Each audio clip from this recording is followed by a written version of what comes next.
Thank you for joining me for my Thursday devotion. I hope your week has gone well so far. And what I've been doing on Thursdays is 2 Corinthians. We've gone through a number of the chapters already. We only have a few left. But today we're going to pick up at chapter 10. And it's kind of more Paul explaining himself to the recipients of this letter, the Corinthians. And so it's not a whole lot of deep thoughts. It's kind of him explaining who he is and how he does his ministry and how timid or bold, or whatever the case might be. So it's not so much, again, deep teaching on God so much as it is Paul writing a letter to the Corinthians who received the letter, understanding what his ministry is all about. So there are some verses, though, that stand out.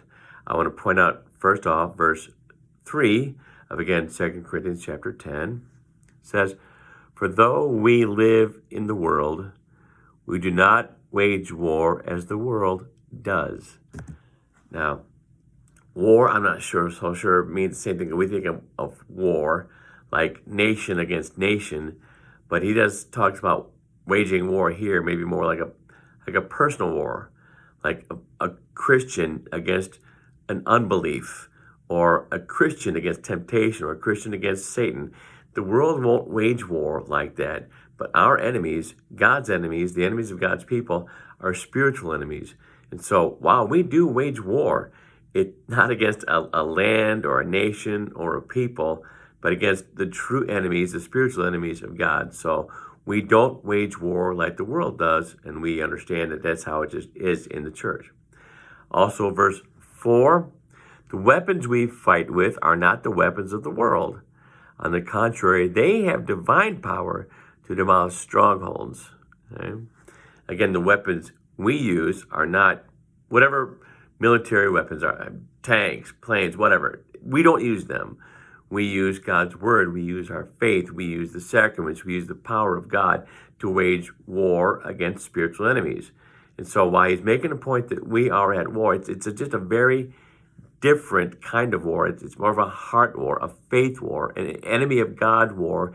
And again, defending who we are as God's people, and of course, always defending God, standing up for the truth. That's another tool we use to fight against false teachings. So again, Paul recognizes that we have opponents in this life, in this world, but they are spiritual opponents of God and therefore of ourselves.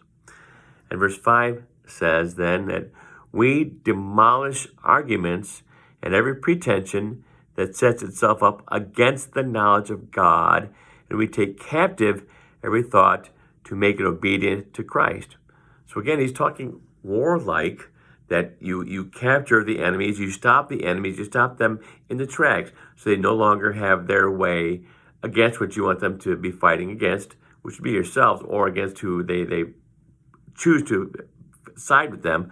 But he's simply saying that we demolish them, we fight them, we do everything we can to destroy everything that is ungodly, unfaithful, untrue to God's word, by being faithful ourselves. And so we hope to overcome all of that temptation, sin, our own sin, the sin of the world.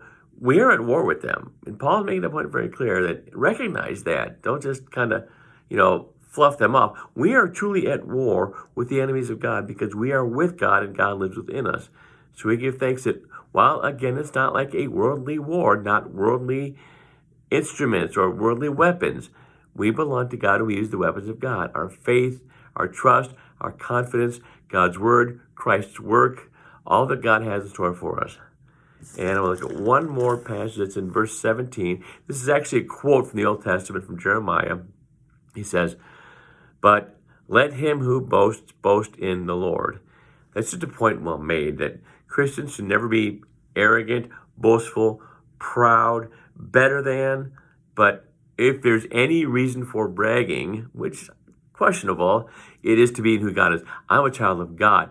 He's powerful. He's great. He loves all. He forgives all. That's what I find my great pride in. And as God's people, that's absolutely true.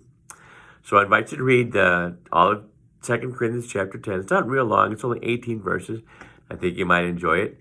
And God bless your weekend. And please join us on Sunday if you're around at 8:30 and 10:30 for worship. Bye-bye.